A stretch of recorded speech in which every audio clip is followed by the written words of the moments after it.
Ladies and gentlemen, we are back on the Talk with AVC. And as I said, rapid fire, we are going to do a quick little playoff preview thing here as we are very close to the end of this NBA season. It is getting hot. It is getting exciting.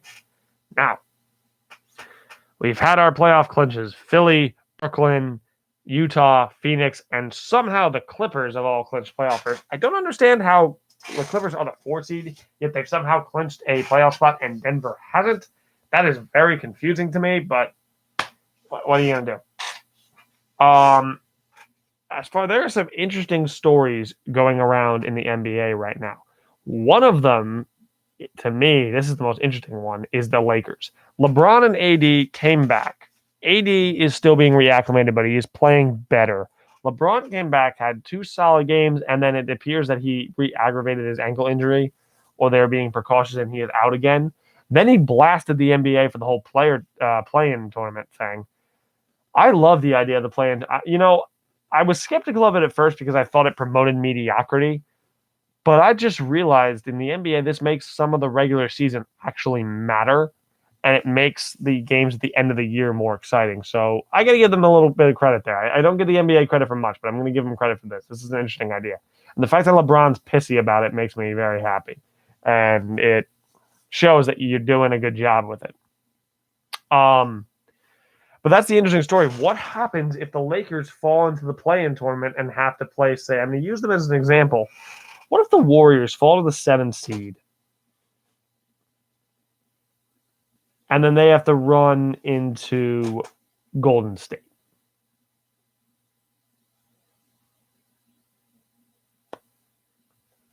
What if that happens and the Lakers get bounced in the play-in tournament? That would be phenomenal. I would be so happy to see that happen. Now, what would that require?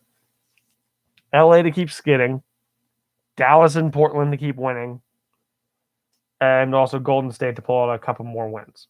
That is what we would need to see the Lakers probably get embarrassed in the play-in tournament, because that would be phenomenal. As far as my contenders on teams, I have Phoenix as my team in the West, unless the Lakers are at full strength. The Lakers are at full strength; they're the best team. But if they're not at full strength, which I don't expect them to be, I have Phoenix as my best team in the West. I just think with Paul, Book, an emerging Ayton, and a bunch of really good role players, I think they'll be a threat. Now let's go to the East. I'm going to go with the bold pick here. I have Philly as my team in the East, mainly because I don't know if Brooklyn's going to be healthy. If Brooklyn is fully healthy, no one's beating them. But are they going to be fully healthy? Is Kyrie and Harden going to be there? Is KD going to be able to play the full postseason? Is DeAndre Jordan getting hurt and they're going to have no rim protection? What is going to happen?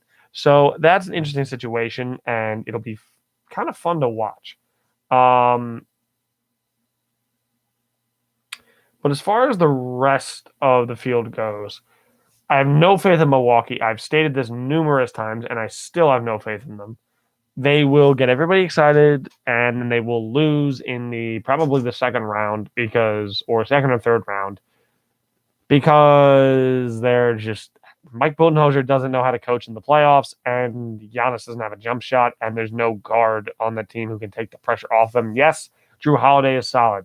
Yes, Chris Middleton is solid.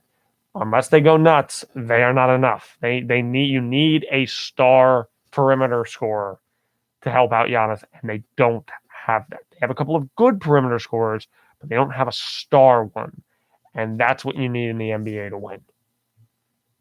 You need a star big, and you need a star perimeter player. Or a star wing. Either one of those works. And they don't have another star. Next, I'm going to talk about you here. You're 9-1 in your last 10. I'm loving watching them. You know what? Screw it. I am just all behind the Knicks. Go Knicks. Get into the playoffs. I will be rooting for you. I have been avid against not rooting for the Knicks for years because Dolan is such a terrible owner. But you know what? I had thought about changing allegiances to the Nets, but you know what? This season saved me as rooting for the Knicks. I'm not really a Knicks fan. I can't call myself that because I've just never been invested enough in basketball in terms of from a fan perspective. I enjoy analyzing it, but I've never been invested enough as a fan. But you know what, Knicks? Go for it. Be the underdog story we all need. Make the media go nuts. Get a crazy win. knock off Brooklyn in the playoffs. That would be the most amazing thing in terms of media. But back to grounded earth. This 4-game stretch coming up here where the Knicks go on a West Coast power trip is going to determine how we look at and what happens with this season. They have a 4-game stretch on the road playing Denver, Phoenix, Clippers, Lakers. That is a rough 4-game schedule. It's going to determine a lot of seeding.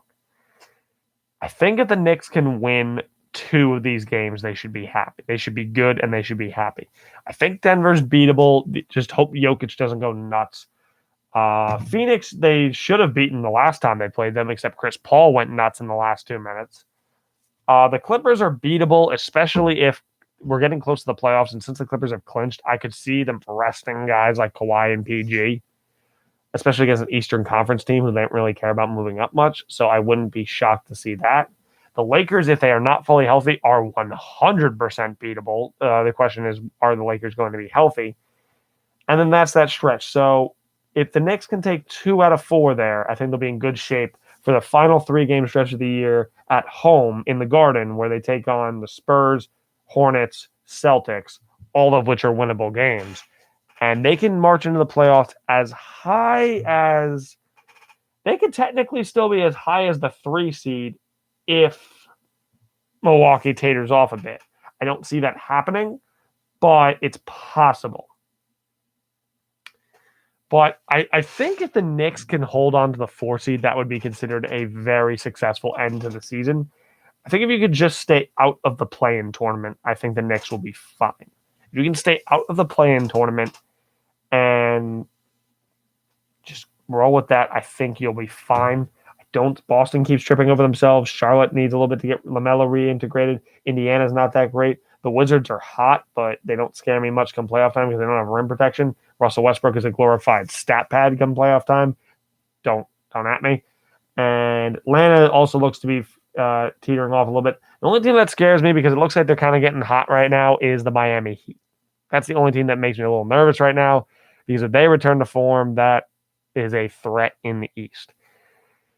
That's going to do it for the Talk with ABC. Thank you all very much for watching this edition of the show. Please check out my previous segments if you have not, and please check out my previous episodes from this season if you have not.